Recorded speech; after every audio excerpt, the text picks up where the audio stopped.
Kinjil Lord lampang kan dia. Ama roju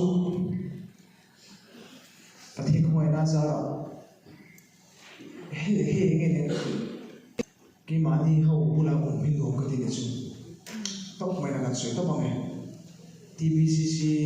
to moi la se la su an dom cho hu lai khan regency ko da ken sing dar thum thleng thleng te ni ka ko thina thiam to ni tong trai te ka bang ve thina jo hun ka bang ve thina zo la so sang lai tho khan la ne cho nên bây giờ mà bây giờ tụi nó cả lá đi ra chỗ tháo chút là mỏ tiêu về là phô khỏi thế đâu kan ít thế nên à cái sản phẩm bên này bùi cái gì thằng này cái chỗ này thì đi cái chỗ đó đâu và khát tối đấy cái suy đồ chỗ hey căn này cái chỗ sử dụng với những cái đồ đó cái bản lăng đó làm thì bỏ ra tấm tất cả công việc RS cái điện của này hình về kan su ko mi ne vete ti hian min ne lo thei chu ta ka chhan chu kham sum ka pathian min pe pe to ka to ve in se mol ho na ram lo se ka pa hi zu mo ve ya ti tu ko ba ne ve tho ka college ka line first semester ka line ka pa in mấy số bậc thang thay đổi về mấy số về bali chín chia thật chín anh chúng ta bảo cái đồ lụt tất cả chúng mình chúng ta bảo cái cầu lụt ta khối á mà nó số tùy theo mà số lấy nó lấy nào nó bây giờ thì mình chẳng được dùng college gặp tùy lại nè mà sẽ các bạn thấu chúng cái tôi cả yes cái chút là ta nè chúng ta cho nên cái trở lại với cái bọn cái lẽ bỏ ra riêng ở đó lúc cái trong đó của lúc cái mấy ta lúc ấy mình chém súng ngã đấy anh tôi nói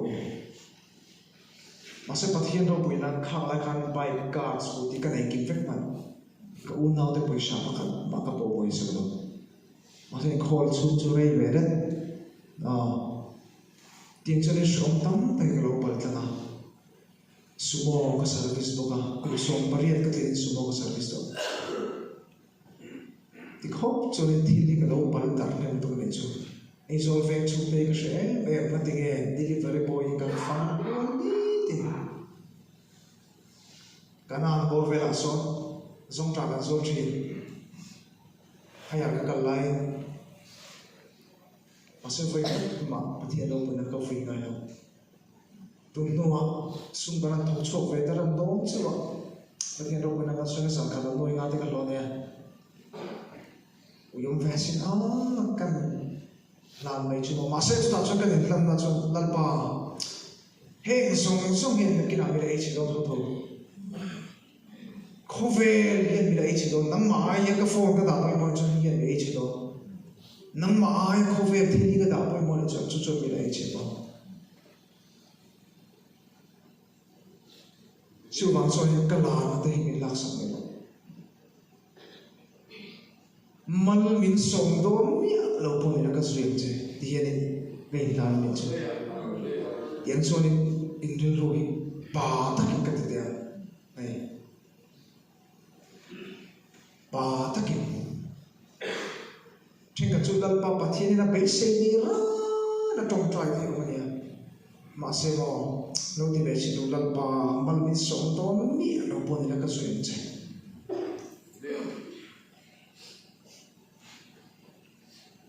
cho nên là làm thằng là cái đồ mất mày và thiên đâu buổi nan hallelujah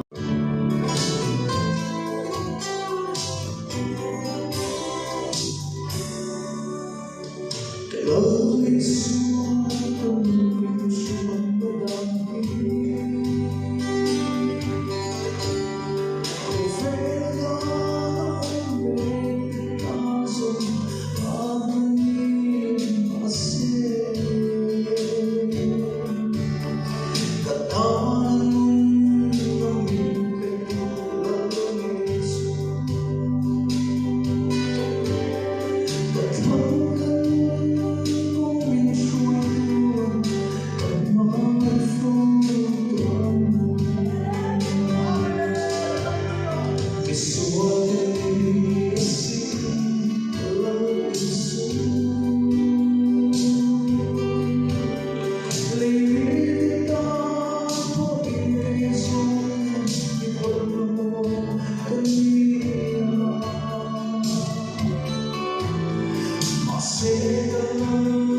ling